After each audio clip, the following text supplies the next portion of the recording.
regarder Genèse et le deuxième jour, chapitre 1 et les versets 6 à 8. Genèse, entrez dans la danse.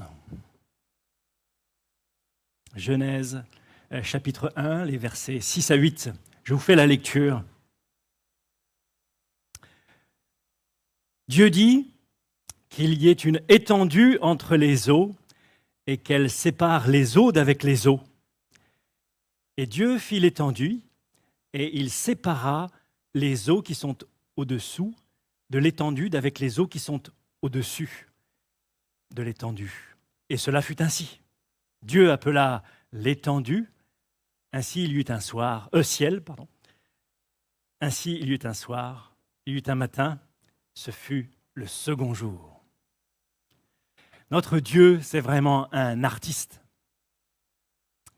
Et il nous explique comment il a créé la terre et les cieux et tout ce qui s'y trouve pour que nous comprenions à la fois d'où nous venons et puis qui est notre Créateur et combien il est grand, combien il est majestueux. Genèse chapitre 1, verset 2 dit que la terre était informe et vide. Et c'est comme si notre artiste potier venait de déposer une masse de glaise sur son tour. Et dans les 3 jours qui suivent, il va donner une forme à cette masse. Et puis ensuite, il va la remplir. Elle était informe et vide. Elle a été formée et puis elle a été remplie. En 1977, la sonde Voyageur 1 a été lancée par la NASA dans l'espace. En 1990, après 13 ans de voyage, Voyageur 1 a fait une photo de la Terre. La sonde était à ce moment-là à plus de 6 milliards de kilomètres de la Terre, au-delà de l'orbite de Neptune. Et cette image a fait le tour du monde. Elle nous invite à l'humilité. Lorsque on voit que notre monde ne représente qu'un point, Dieu pâle dans l'univers, dans l'immensité de l'espace. Et inspiré par cette photo, l'astronome américain Carl Sagan a écrit ce texte que l'on va entendre maintenant.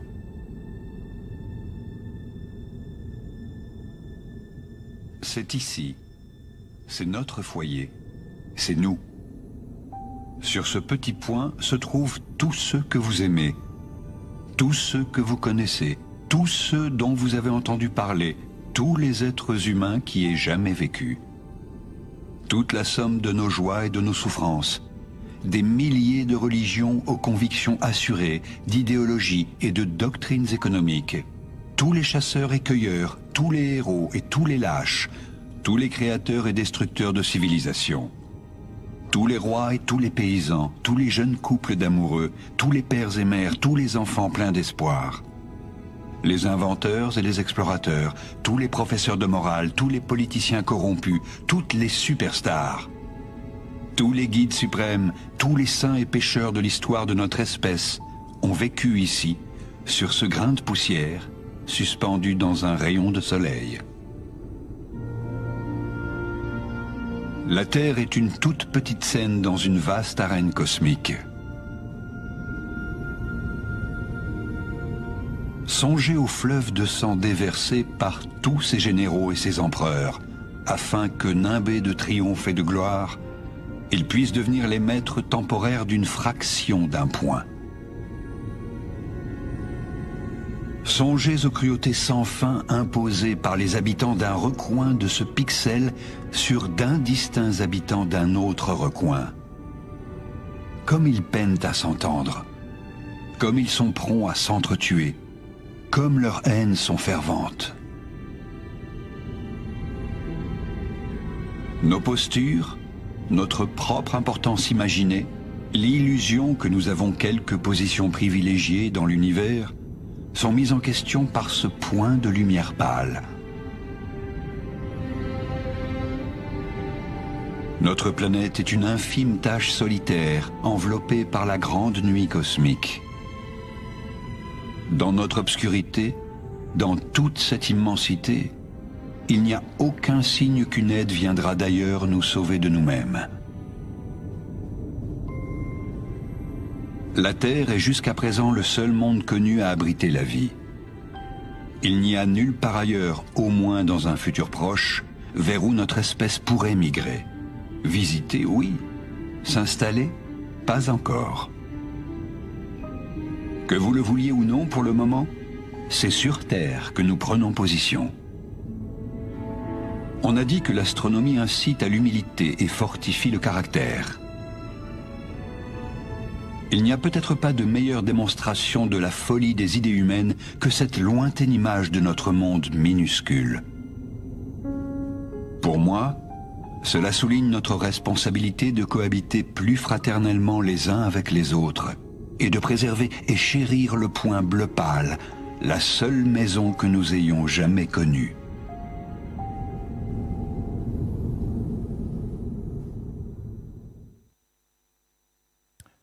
Merci.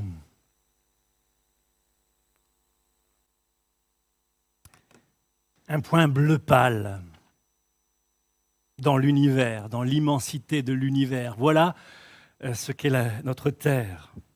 Pourquoi un point bleu pâle? Mais parce que la Terre est couverte à 70% d'eau et entourée d'une atmosphère qui lui donne cette couleur. D'après le verset 2, l'ensemble de la terre était formé d'eau et recouverte d'eau. Le deuxième jour, Dieu a séparé les eaux du dessus d'avec les eaux du dessous. Et entre, il a mis l'immensité, l'étendue, qu'il a appelée ciel ou cieux. L'eau, c'est la vie. Nos corps sont formés à 60% d'eau. Quelle est la question que l'on se pose à chaque fois que on part explorer une planète? Est-ce qu'il y a de l'eau? Y a-t-il de l'eau? Pas d'eau? Pas de vie. Pas de vie? Pas de vie. Les scientifiques ont calculé que sur la Terre, il y a 1,4 milliard de kilomètres cubes d'eau. 1,4 milliard de kilomètres cubes. C'est 10 stades de foot dans la longueur. Dans ce sens, dans ce sens, dans ce sens. Et là, il y en a 1,4 milliard. C'est pas mal, hein? Ça fait beaucoup d'eau. Quand vous irez au bord de la mer ou de l'océan pendant vos vacances, vous regarderez l'immensité des eaux. Et vous prendrez tout ce que vous pouvez dans le creux de votre main. Puis vous considérerez ce que le prophète Ésaïe a écrit au sujet de la grandeur de Dieu. Dans son chapitre 40, verset 12, il dit « Qui a mesuré dans le creux de sa main les océans ?» Puis vous irez vous coucher sous la voûte céleste pour vous émerveiller des étoiles. Ou peut-être vous aurez l'occasion de mettre votre œil sur un télescope pour prendre la dimension du ciel. Et vous songerez encore à Ésaïe 40, verset 12. Qui a pris les dimensions des cieux avec la paume de la main? Notre Dieu l'a fait. Le deuxième jour, Dieu a séparé les eaux d'en bas avec les eaux du haut. Certains scientifiques pensent que les eaux au-dessus du ciel étaient comme une vapeur qui entourait toute la terre et qui lui donner comme un environnement de serre qui maintenait une température et une humidité uniforme sur toute la planète pour produire une végétation luxurieuse, et que ce voile d'eau protégeait les hommes des rayons ultraviolets responsables du vieillissement. Puis, lors du déluge, ce sont ces eaux, en partie, qui se sont déversées sur la terre. Ce voile d'eau s'est fendu et a noyé la terre. Genèse chapitre 7, verset 11 dit que les écluses des cieux s'ouvrirent. Bien sûr, il y a eu ces eaux de la terre, sous la terre, qui sont remontées à la surface, mais il y a aussi ces eaux du dessus qui se sont déversées sur notre terre. Sans ce voile, les pôles ont été pris dans la glace et les déserts sont apparus. Et l'espérance de vie des hommes a été considérablement réduite. Difficile de savoir, puisque nous venons après le déluge et nous ne pouvons plus observer le phénomène. Mais peut-être c'était cela.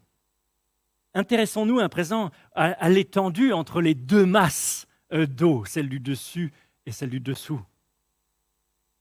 Et cette étendue appelée les cieux. On parle ici certainement de l'atmosphère.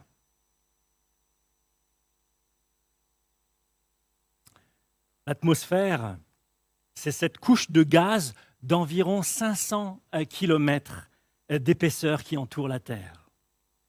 Dans sa première partie, la plus basse, qui couvre les 10 premiers kilomètres, c'est la troposphère, elle contient l'air que nous respirons et la quasi-totalité de la vapeur d'eau.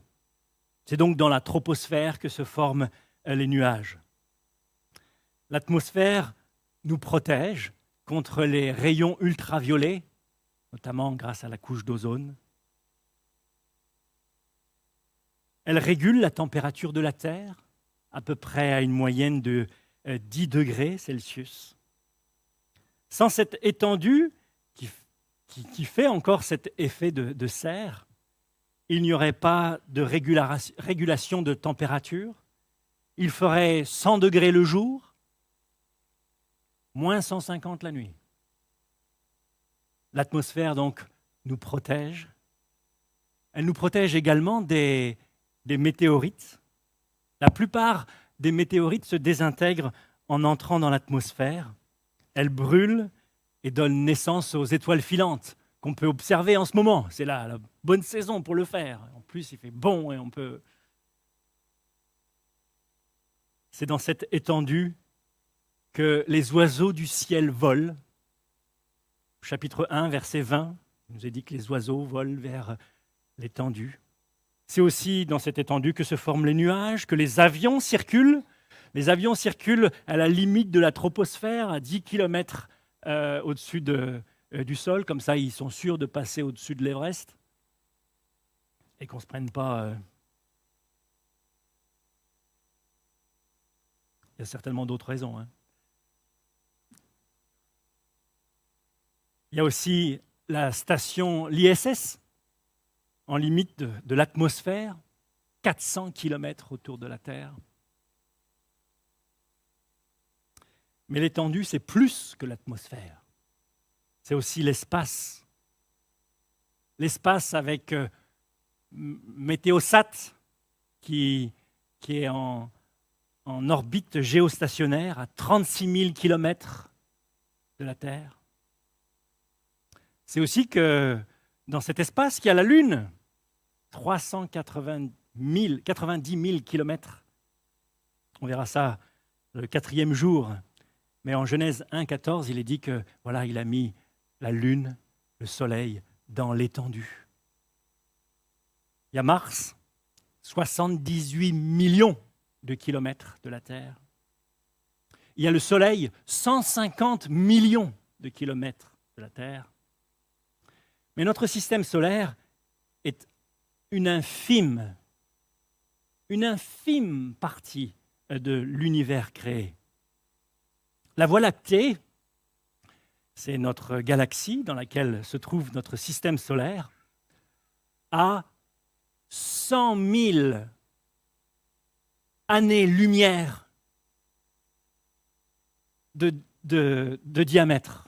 100 000 années-lumière. Une année-lumière, c'est l'unité astronomique correspondant à la distance parcourue par la lumière, c'est-à-dire 300 000 kilomètres par seconde, pendant une année. Ça veut dire qu'une année-lumière, c'est 300 000 kilomètres multipliés par le nombre de secondes dans une année. C'est bon? Ça fait 9000, j'ai noté ça, 9461 milliards de kilomètres. Ça, c'est une année-lumière. Il y en a 100 000. Ça, c'est juste notre galaxie. Elle est donc immensément grande. Mais il y aurait 2000 milliards de galaxies comme la nôtre. Bon, moi je ne suis pas très matheux, mais je peux vous dire que là, quand j'essaye juste de réfléchir à ça, j'ai une espèce de nausée qui me vient. Le Dieu du ciel est plus grand encore que les cieux qu'il a créés. Il est au-dessus de tout. Vous avez noté, il dit qu'il y ait une étendue. Dieu fit l'étendue. Comme si on pouvait peut-être s'imaginer qu'il allait demander à quelqu'un d'autre de le faire. Non, il le fait lui-même. Et cela fut ainsi. Dieu dit, la chose existe. Voyez-vous, si vous avez juste essayé d'appréhender la dimension, et un Dieu qui dit, et la chose se fait. Dieu est infiniment sage. Il recueille toute la science. Il est l'artisan de merveilles qui nous dépasse. Il est un Dieu tout-puissant, infini, glorieux. Ainsi, il se révèle à nos cœurs dans la création. Ça, c'était le ciel de Dieu. Regardons à présent le Dieu du ciel. C'est Dieu qui a fait la terre et les cieux. Il a mis l'eau en quantité. Avant que Dieu crée les plantes, les animaux et les hommes, il savait que toutes ces choses qu'il allait créer auraient besoin d'eau. Donc, il a répondu à ce besoin avant même qu'il apparaisse. Et c'est exactement comme ça qu'il agit dans notre vie à nous aussi. Il sait parfaitement de quoi nous avons besoin avant que nous le lui demandions. Et même avant que nous ressentions le besoin. Et il a déjà préparé une solution. Quel est votre besoin aujourd'hui? Dieu pourvoit merveilleusement et abondamment aux besoins de l'homme. Du fait que la Terre est un globe, tous les habitants de la Terre, de la planète, ont l'immensité du ciel au-dessus de leur tête, qui les invite à contempler le Dieu du ciel. Dans la Bible, il est appelé le Dieu du ciel, notamment par Abraham, en Genèse chapitre 24, verset 7. Abraham, il appelle Dieu le Dieu du ciel au moment où il envoie son serviteur pour chercher une épouse pour son fils, Isaac. Et lui dit, l'Éternel, le Dieu du ciel lui-même, enverra son ange devant toi pour te guider dans le choix d'une épouse, pour trouver Rebecca.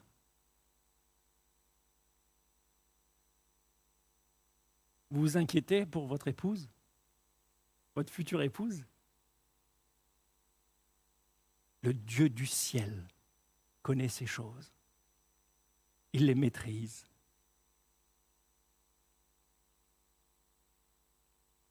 Il est celui qui nous guide, celui auquel on peut s'adresser avec confiance. Priez-le. Il est le Père céleste. C'est comme ça qu'il est appelé en Matthieu chapitre 6, verset 26, verset 32. Il dit « Votre Père céleste sait de quoi vous avez besoin. Il sait que vous en avez besoin. Ne vous inquiétez donc pas. Il pourvoit à vos besoins. » Il nous invite à le prier. Et quand Jésus nous enseigne à prier, il dit « Dites notre Père qui est au ciel, aux cieux. » Matthieu 6, verset 9. Notre Dieu gouverne au-dessus de tout. Portez vos regards vers le Père. Le Père, c'est celui qui nous aime, celui qui va prendre soin de nous, celui qui va pourvoir à nos besoins. Il est notre Père, et puis il est notre Père céleste. C'est-à-dire ce Dieu qui est infiniment grand, qui règne au-dessus de tout. Il est à la fois proche de nous pour être notre Père, et aussi transcendant. Il nous dépasse complètement. La Bible dit que le ciel est sa demeure, ça c'est dans le psaume 33. Écoutez ça, verset 13. L'Éternel regarde du haut des cieux, il voit tous les fils de l'homme. Du lieu de sa demeure, il observe tous les habitants de la terre. Lui qui forme leur cœur à tous, qui est attentif à toutes leurs actions. Ce sont des versets qui me sont chers parce qu'un jour, je me suis retrouvé tout seul la nuit dans ma cuisine, en train de supplier Dieu de se révéler à mon cœur, de me conduire, de diriger ma vie. Et à un moment, je me suis dit, mais attends, t'es tout seul là, t'es dans ta cuisine. Je crois pas que tu ferais mieux d'aller dormir. Est-ce que tu penses vraiment que Dieu te voit? Juste après que ces pensées soient venues dans mon cœur, mes yeux se posent sur ces versets 13, 14 et 15. Il sait même les pensées de mon cœur. Peut-il être plus proche de nous que ça? Ce Dieu si grand? Psaume 115, verset 3 dit « Notre Dieu est au ciel et il fait tout ce qu'il veut. » Tout ce qu'il veut, c'est du ciel qu'il envoie son secours, psaume 57, qu'il donne ses ordres, psaume 78, qu'il fait du bien, psaume 78, qu'il intervient en faveur de son peuple, psaume 80, qu'il manifeste sa justice, psaume 85, sa bonté et sa fidélité, psaume 36.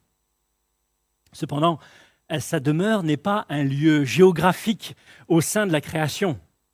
Vous connaissez peut-être cette citation prêtée à Youri Gagarin, le premier homme qui a fait un vol dans l'espace. C'est le dirigeant russe communiste Nikita Khrouchtchev qui lui a prêté cette parole. Il leur aurait dit « J'étais dans le ciel et j'ai bien regardé partout. Je n'ai pas vu Dieu. » J'ai pensé à ça en disant « Mais c'est normal que tu n'aies pas vu Dieu. » D'abord, il a fait un voyage de 2 heures. Même pas 2 heures.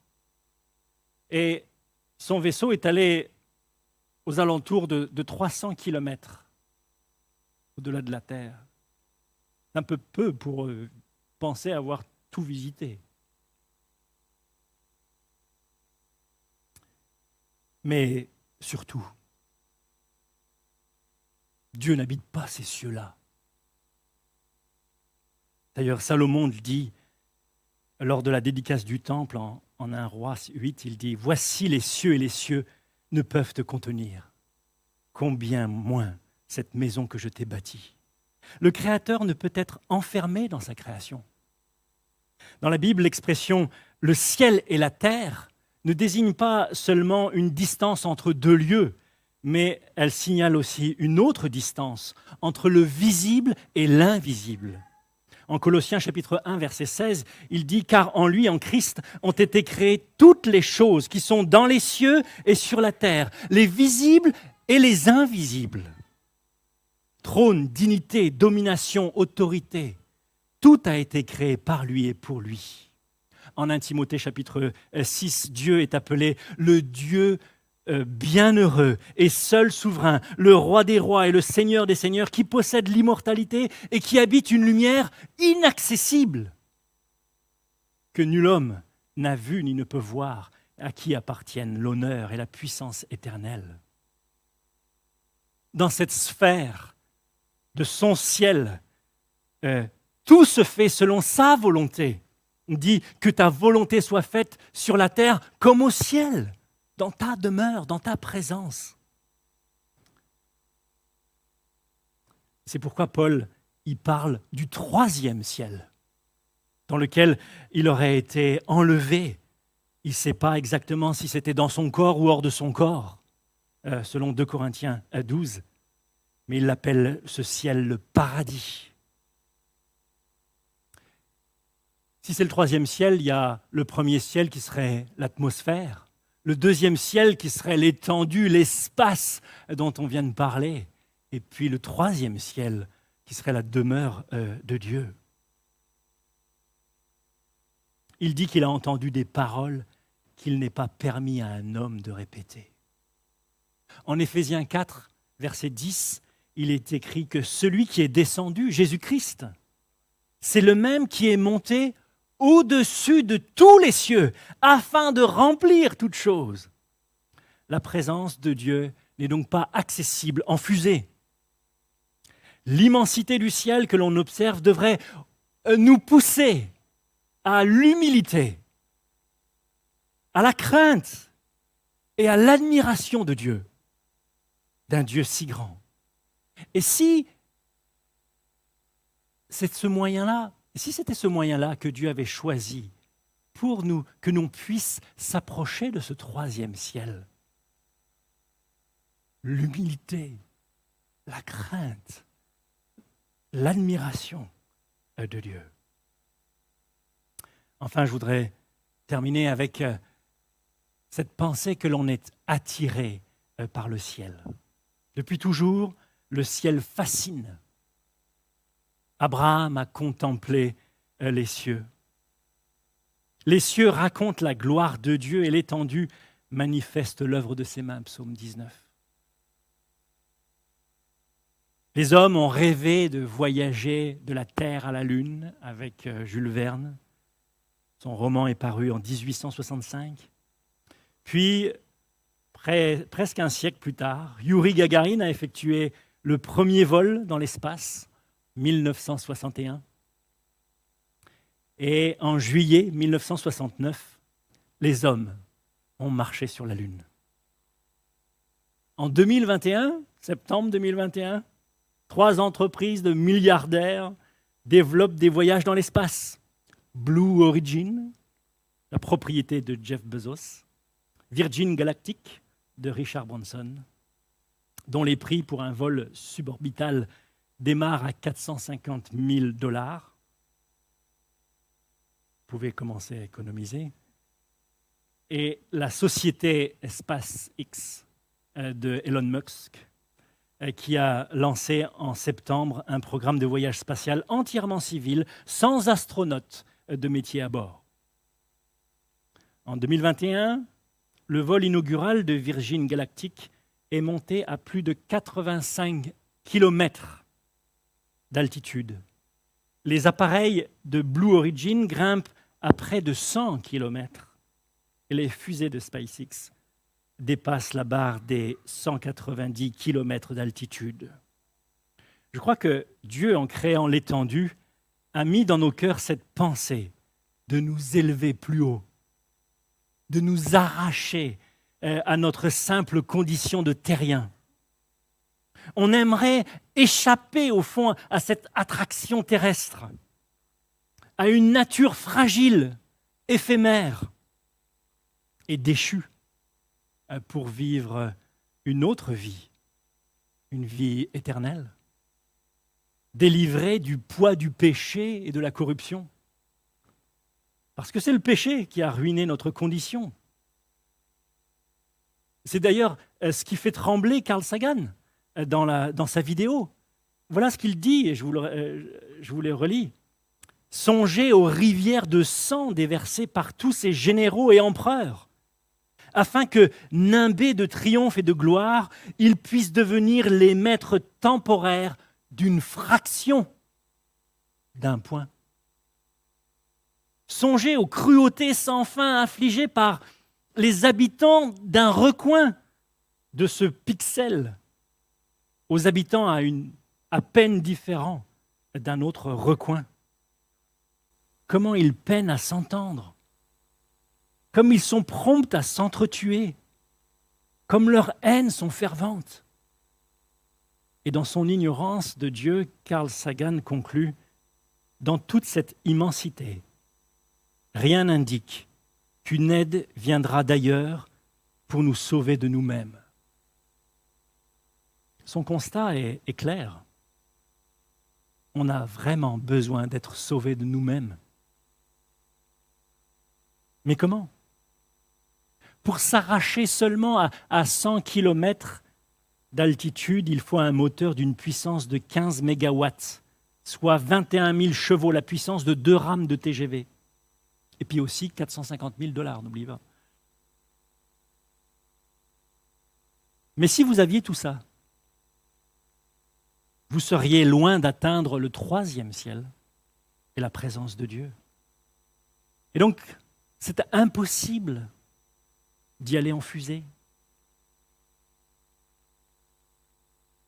Alors, parce que les hommes pécheurs sont incapables de s'élever jusqu'au Dieu saint, le Dieu du ciel a envoyé son Fils, Jésus-Christ.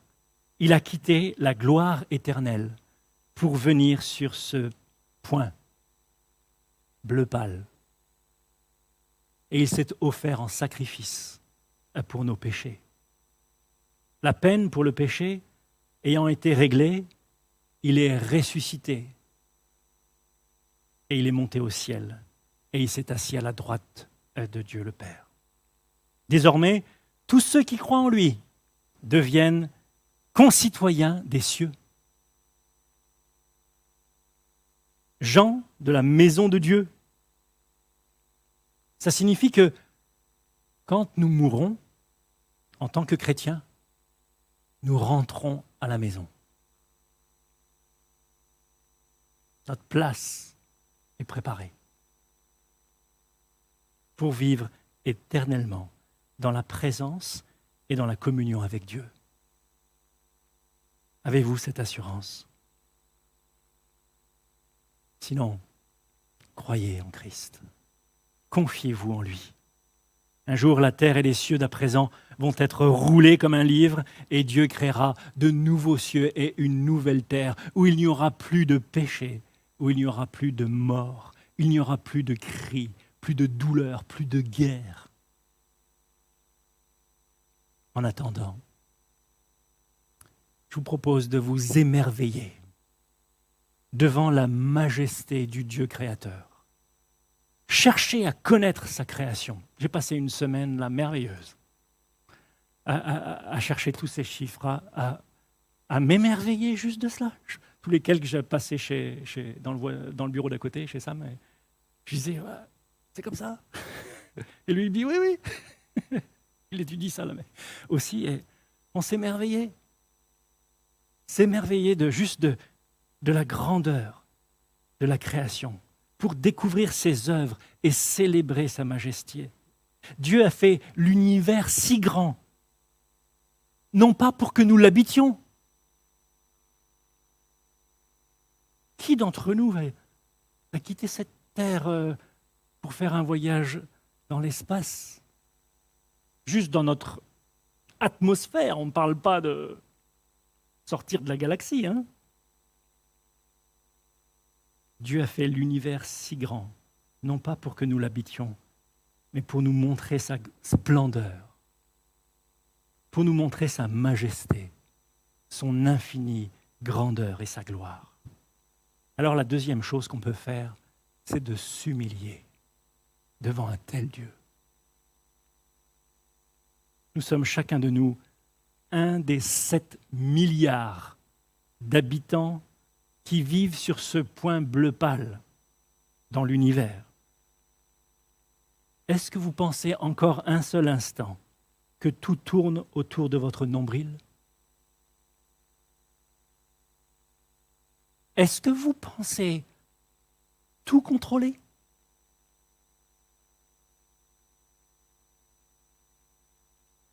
On ne contrôle rien. Mais Dieu est en contrôle. Faisons-lui confiance. Il gère l'univers.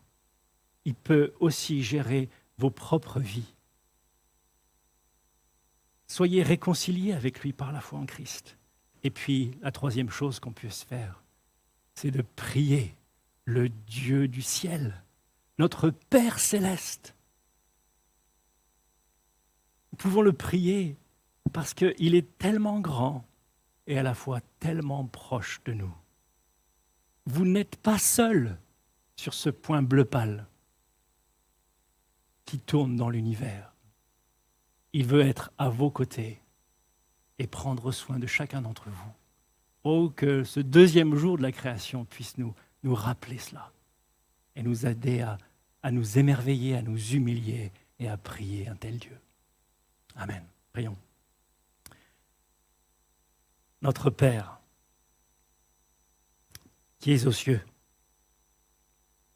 ô Seigneur, que tu es grand, que tu es puissant en œuvre.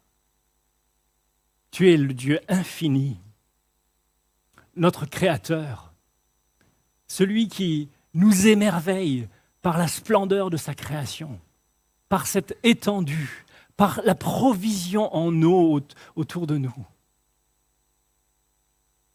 par l'infinie beauté de tout ce que nos yeux peuvent voir. Et Seigneur, la science et tous ces scientifiques astronomes nous aident à découvrir de plus en plus. Mais on n'a encore pas sondé l'univers. Et Seigneur, tu es plus grand encore. Et nous, on est fragiles.